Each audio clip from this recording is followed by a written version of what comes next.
और हम ऊपर से नीचे तक लेटरिंगों में और कीचड़ों में हो जाते हैं, लेकिन फिर भी हमारी कोई सुनवाई नहीं होती है। सफाई मजदूर एकता जिंदाबाद के नारे लगाते हुए आज सभी सफाई मजदूर हड़ताल पर बैठे हुए हैं। आइए जानते हैं कि हड़ताल के पीछे का उनका क्या कारण है और वो 15 दिन से हड़ताल पर क्यों बैठे हुए हैं।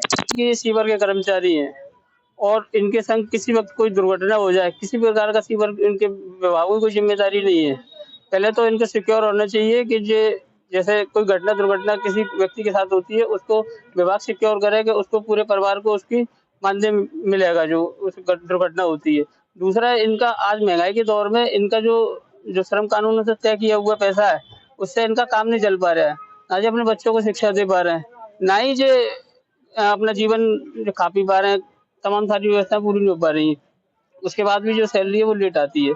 तो इनको जो सैलरी समय पे मिले और जो आज माननीय मुख्यमंत्री जी ने जो कहा है कि 18,000 रुपये वेतन होना चाहिए कर्मचारी का, न्यूनतम वेतन, वो उसके हिसाब से इनको मानदेय तय होना चाहिए।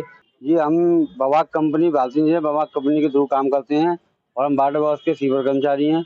हमारा कारण ये है कि हमें काफी समय से 10,500 रुपये सैलरी मिल रही है, जिसमें हमारा गुजारा नहीं होता। तो बाहर से लोग आए हुए हैं जो बड़ी गाड़ियों पर काम करते हैं, उनकी सैलरी 18,000 रुपये है।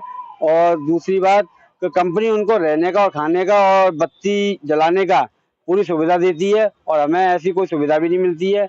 और ये समाज का बहुत बड़ा उत्पीड़न है कि जो लोग अपनी जान को दांव पे लगाकर घृणित कार्य को करते हैं, उनके जो मुख्यमंत्री आदेश अनुसार वेतन है, उस वेतन को पूर्णतः नहीं दिया जा रहा है। 18,000 रुपये का जो मानक वेतन तय किया है सरकार ने, अगर उस वेतन को भी, सरकार की नीतियों को भी आप नहीं लागू करेंगे, मानेंगे नहीं, तो ये इनके उत्पीड़न का सबसे बड़ा तरीका है। इनको कोई, इनके बीवी बच्चों को कोई मूल सुविधाएं नहीं है। अगर ये भगवान ना करे कोई ऐसी विषम परिस्थिति आती है, कोई हमारा कर्मचारी चला हमारे बीच नहीं रहता है, तो ऐसी कोई सुविधाएं नहीं है जो सरकार ने तय कर रखी है। न्याय तो इस सरकार ने जो नियम लागू किए हैं उस हिसाब से तो कोई भी इनके संग में न्याय नहीं है और गधे घोड़ों की तरह काम किया जाता है। आप देखिए इस तपती धूप में भी इन्होंने अपने शरीर को नहीं देखा कि ये गोरे चिट्टे सुबह होकर निकलते हैं और शाम को जब दोपहर को आते हैं तो इनके तमाम काले पीले चेहरे हो जाते हैं।